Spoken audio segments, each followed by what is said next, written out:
Hey everybody, this is Chuck Marone with Strong Towns. I'm going to record a quick video today because a lot of you are asking the question, how should the MTA and other transit projects be funded if not through something like congestion pricing? Chuck, why do you have a problem with this?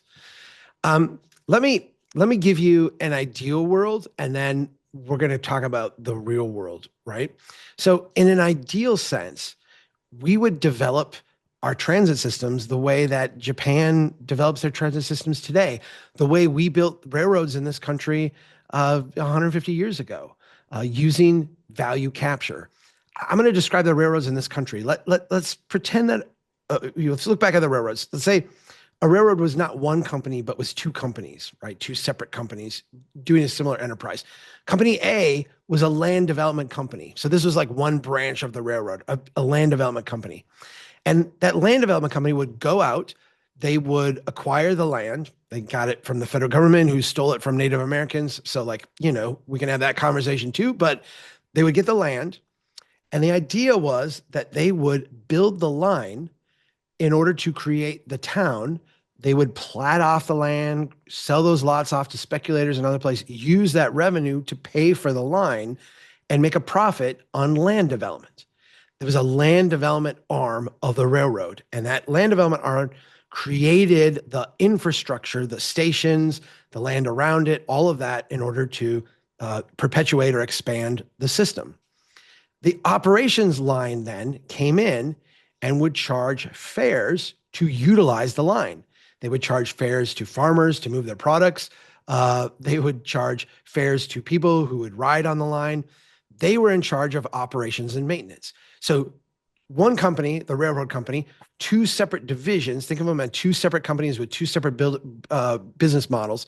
One was a land development company.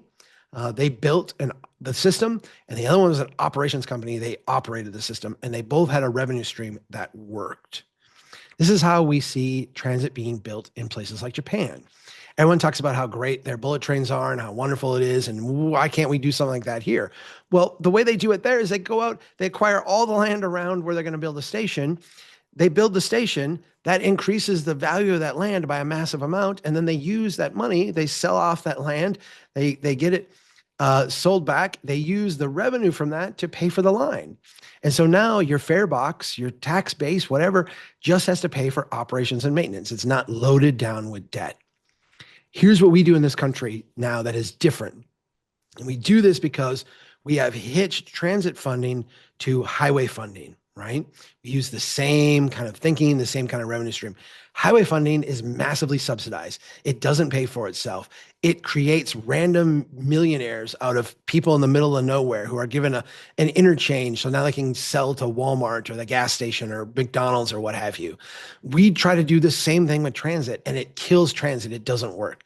What we do with transit is we say, all right, the federal government is going to give you 80% of the money you need to do this expansion, but you have to pay for the other 20% of the expansion. Those numbers kind of vary, but let's go with 80-20 for now.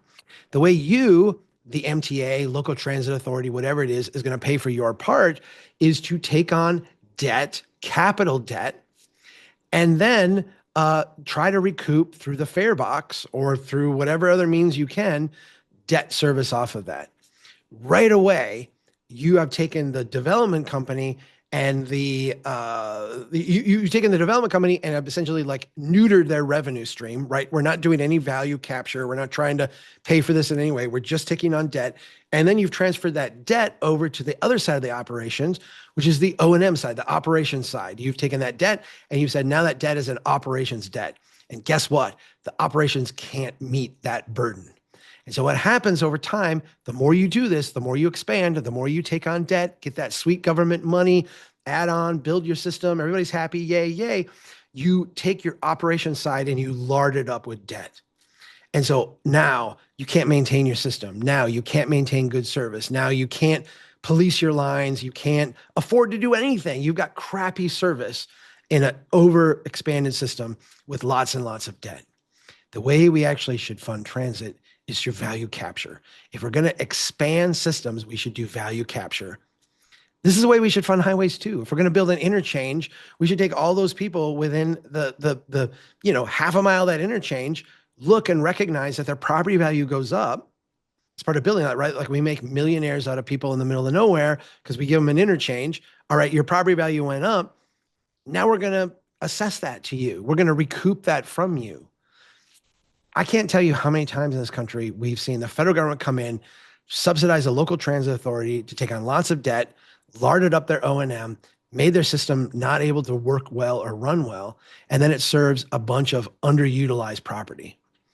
Part of value capture is actually creating the financial incentive for those properties to develop. If we do a huge assessment on your property, we're like, hey, your share of this $1 billion line is going to be $20 million.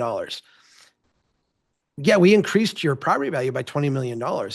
The taxpayers should recoup that. We shouldn't be subsidizing you.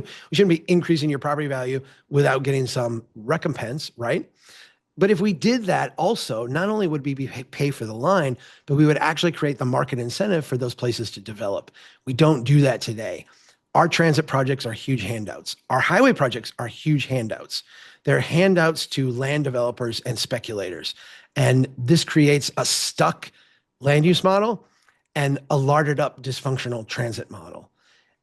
I said we should bail out the MTA. I said during the pandemic, we should go in, we should wipe out their debt, we should take care of it. But in doing that, we should first reform it so that any expansion is paid for through value and all of the fare revenue goes to O&M, and that budget has to be balanced every year so that they're maintaining a high level of service. I've been told, because I don't buy into this thing, that I'm anti-transit. That's absurd. We're the most pro-transit organization imaginable. We just want transit to actually work.